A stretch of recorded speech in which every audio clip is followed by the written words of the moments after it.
3 नंबरच्या पानावर टाकायचे, तर ते 3 नंबरचं पान बरोबर सह्या होऊन त्या बाहेरच्या बॉन्ड पासून सब रजिस्ट्रार पर्यंत जाईपर्यंत ते पान बदललेलं असतं. आपल्याला काय माहित असतं, चला पुढं मी घेऊन येतो म्हणतो, तो सगळ्यालाच अनुभव आहे. आणि ज्यावेळी डॉक्युमेंट बाहेर येतो तेव्हा आपण अरे आपण तर असं काय हक्क लिहूनच दिला नव्हता, पण राहू द्या म्हणतो, ते पुढे जाऊन अडचणीत जाऊ. आणि मग त्याच्यावर कायदे, तक्रारी, भानगडी, अपील सुरू होतात. आणि मग आमच्याकडे येतात, तो म्हणतो माझी फसवणूक झाली, मी असं दिलंच नव्हतं, मी याच्यावर सहीच केली नव्हती. आम्ही काय म्हणणार, हे बघ रजिस्टर डॉक्युमेंट, तुझं दिलं नव्हतं, तुझं फसवणूक झाली, तू फौजदारी दाखल कर. एवढं सोपं आहे का? फौजदारी दाखल केली. राहणं गरजेचं आहे. आपल्या सभोवतालच्या लोकांना जागृत ठेवणं गरजेचं आहे. मोठमोठे खूप नॅशनल लेवल, इंटरनॅशनल लेवलला पण मोठे फ्रॉड होतात. त्या फ्रॉडमध्ये आपण सहभाग नसतो, पण ती जी साखळी असते त्या साखळीमध्ये कुठंतरी आपल्यापर्यंत पण येतं. मध्ये मध्ये तसलं खूप पेव फुटलेलं होतं बघा. एक एवढे पैसे भरायचे, त्यांनी 4 लोकांना जमा करायचं, 4 जणांचे गोळा करून द्यायचे, त्यातल्या 30% तुम्हाला मिळणार. म्हणजे असली ती साखळी पद्धत काही ती फायनान्शियल, आणि त्याच्यातून समाजामध्ये खूप लोकांची फसवणूक होत होती. आणि त्याच्यात बरेच लोक गुंतलेले, सांगायची पंचायत म्हणजे काय बोललं तरी आहे आपण फसलोय हे सांगायला पण लोकांना कमीपणा वाटतो. त्यात काय उघडच आहे, म्हणजे त्यात असं काही नाही की. परंतु आपण एखादी गोष्ट जर आपल्याला खटकली तर त्याच्यात थोडस मुळाशी गेलं पाहिजे. का बाबा असं होतंय, कोण असं करतोय, त्याला थोडं टोकलं पाहिजे. जसं की एका सर्वेमध्ये मी ऐकलं होतं की दुधाचं उत्पादन 4 लाख लिटर आणि पनीरच आपल्याकडे 8 लाख लिटर विक्री केलं जाते. म्हणजे हे सगळं तयार कुठून होते? मागणी 16 लाख लिटरची, उत्पन्न 4 लाख लिटर, 4 पट दूध, तरी बी प्रत्येकाला मिळतंय दूध. दूध तर फक्त गाई, म्हशी, शेळी, मेंढ्या देऊ शकतात ना. बाकी तर काही कुठले प्राणी यांचं असं दूध वगैरे आपल्याला चालत नाही. जे आर्टिफिशियल दूध केलं जातं, दूध दुग्धजन्य पदार्थ केले जातात.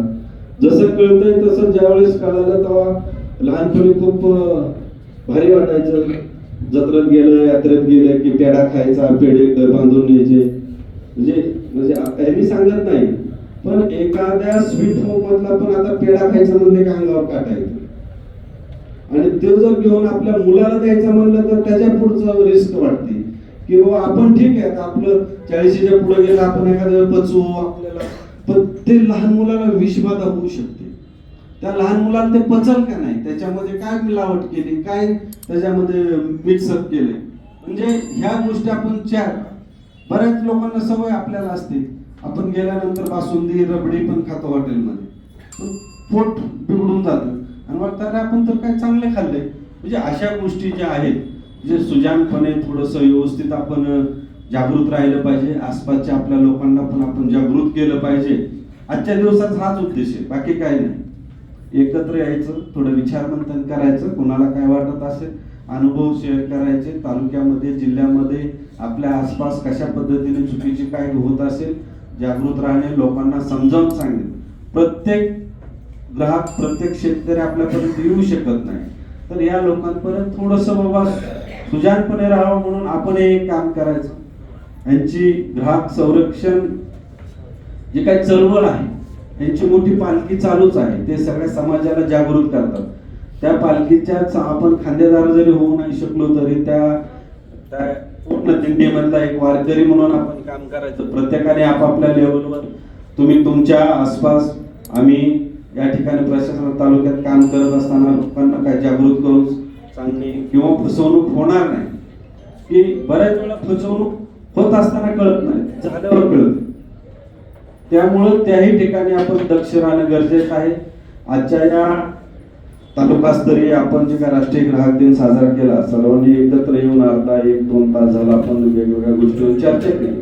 त्याचं एवढं सार्थक पुढे जाऊन व्हावं. प्रत्येकाने जागृतपणे आसपासच्या नागरिकांना, शेवटी कुणाला नाही सांगितलं तर आपल्या घरामध्ये पै पाहुण्यांना वगैरे सांगून त्यांच्याशी. आणि या ठिकाणी कुठं जर अन्याय होत असेल, एखादा बोगस काहीतरी विकतोय, त्याला अजिबात वेगळ्या असंविधानिक मार्गाने त्याच्या विरुद्ध जाऊ नका. लगेच काठी घेऊन गेल्या मारला असं नाही. बऱ्याच वेळा आपण बघतो की हॉस्पिटलच्या सगळ्या काचा फोडलेल्या असतात एखाद्या पाहुण्याने. का?